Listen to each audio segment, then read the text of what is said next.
defense. We gave up a lot of passing yardage.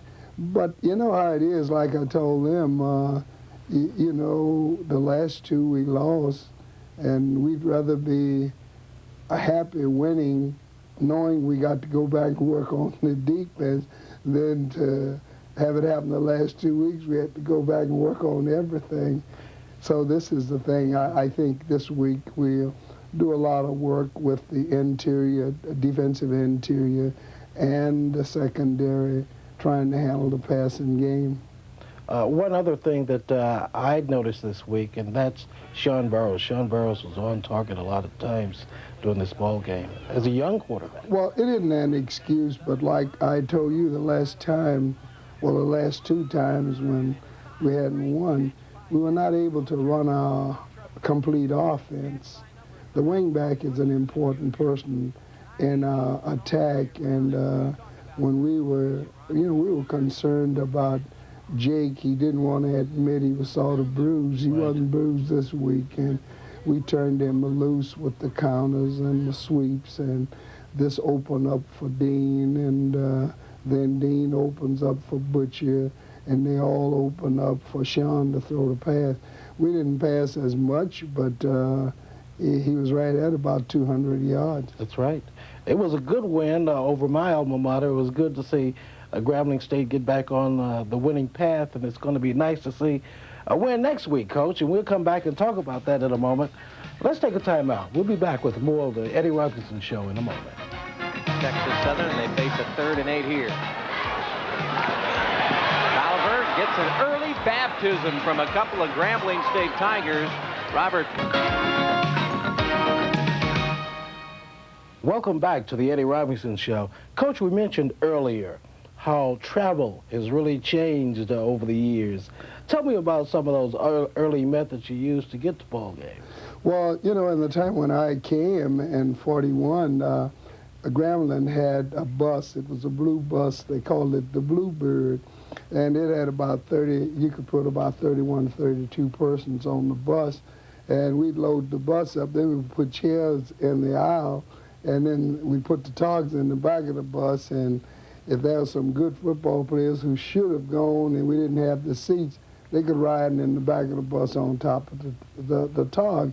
And when we were able, and as we grew, we went to public travel with buses. We would get the the public buses, and then we were really making progress then. And you know, we went from here to Princess Anne, Maryland in our bus.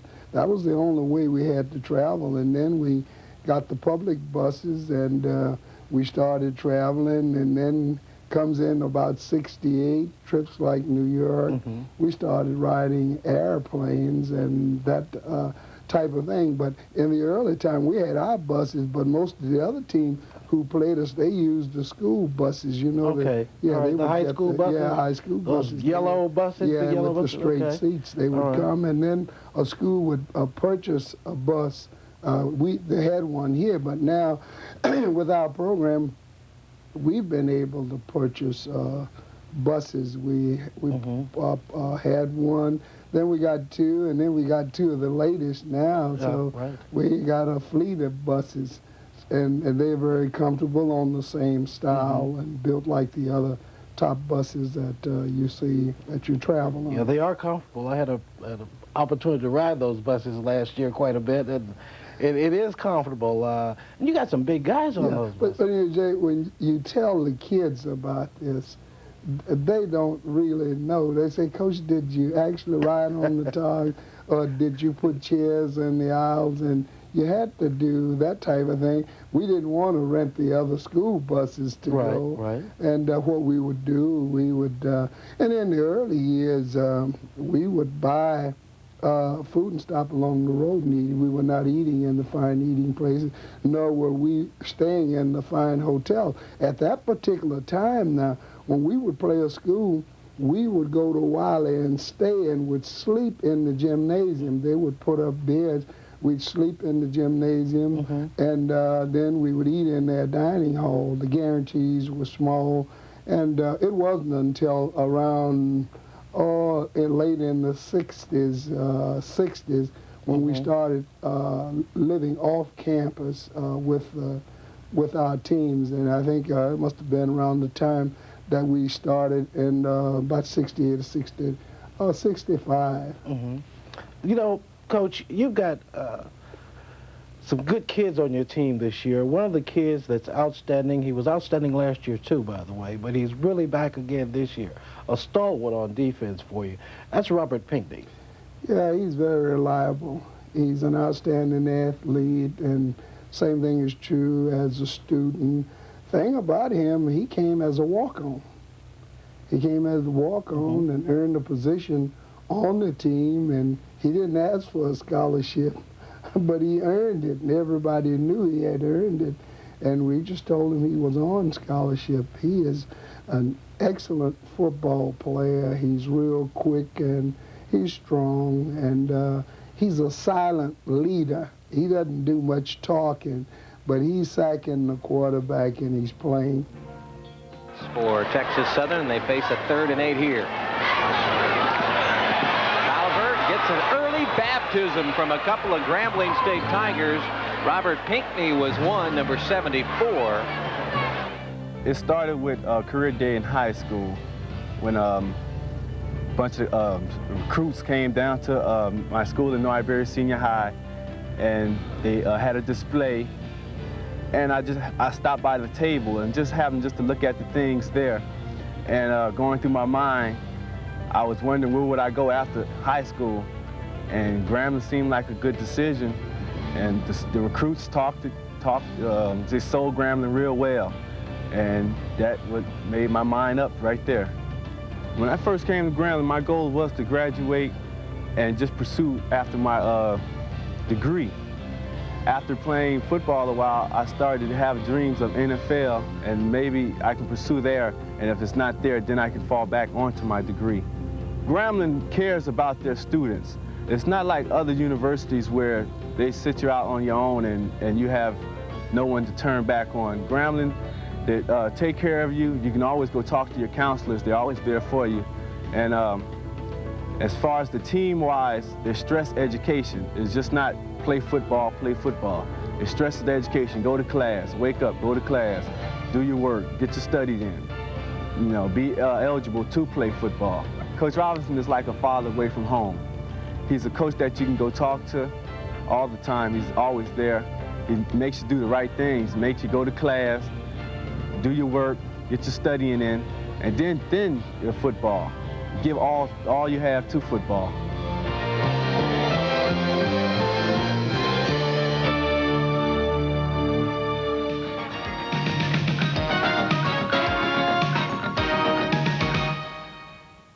We're coming up on 9 o'clock, and I don't know about you, dear listeners, but I'm hungry. Now, something that seems to fit my mood, quiet and serene. Acts 4 and 5 from the Peer Gynt Suite by Edvard Grieg. Oh, 42 minutes of it. This little break in your day is brought to you by Churches. Big pieces, little prices. And right now, for every regular or large Coca-Cola you buy at Churches, we'll donate 10 cents to the scholarship.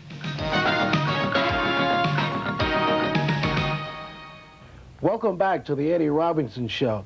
Coach, this week it's homecoming and a real tough opponent, Alabama State. Well, yes, you know, all schools are concerned about their homecoming, and we made a practice here at Grambling not to lose many homecomings. I don't recall us. I know we lost some years back. We lost one to Jackson at 87 or one of the times, but everybody tries. One of the coaches, I don't know if it was Evershevsky, one of the coaches told me at the University of Iowa, they were kidding. They said, always find somebody you can beat on homecoming. So the alumni will see you really pouring on this team, and they'll go back, and if you have any problems, they'll say, those boys are just not playing the way they played on homecoming. Yeah, but you aren't able to do that because of the rotation on your schedule. Sometimes you have to get the toughest team. It looks like you picked a tough one this week. Well, we didn't really know they were going to be that tough, and you know, the way they handled Jackson, at a point I was across the hall looking in exchange for him. They had a point now, it's about 28-0. And, you know, it's kind of frightening when you get out on Jackson like that. And every coach has something under his arm. I think one of the coaches gone back about 2 years to tell me we need to look at that film. And Houston Markham has done an outstanding job, and he's gathered an outstanding staff around him, but more than that, he's recruited a lot of talent. And the thing that disturbs us most last night when we looked at the roster, they got some of the finest talent out of New Orleans. And to beat all that, they got an Eddie Robinson starting on the team. Right. I was going to bring that up. That boy would be at Grambling playing. He shouldn't be playing at Alabama State. He's on the cover of their public information that they send out. I noticed that. I didn't know, but the other big guys, they got guys 6'6", 290 from New Orleans. I got to call our people in and find out what is going on. Another thing about this game, being homecoming, what do you think it's going to do for your guys? Are they going to be psyched for this game? I think we're ready to go and play now. We're going to work hard this week, and the way they changed it about down at Houston, some things we talked about, and they came back after the game to tell me if I felt the same. And we got a great bunch of guys, and I think they're going to try to be ready, or they will be ready for this team. But now they're the quickest team in the league. They have two of the top receivers, and they do a lot of action passing.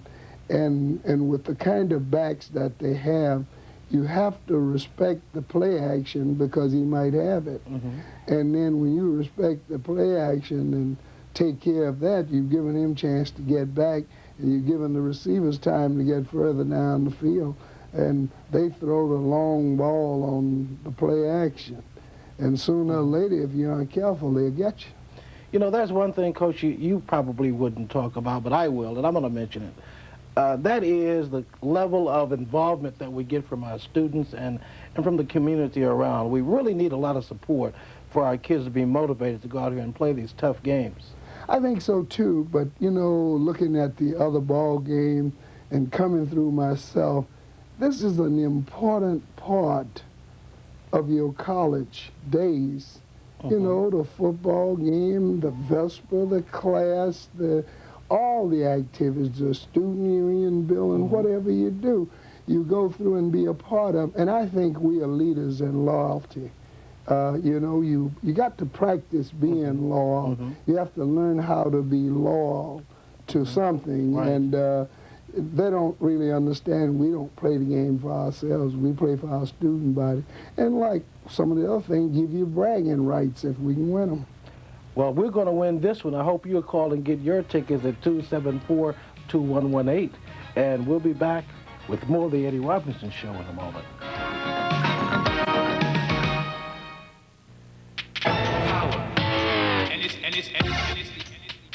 And it's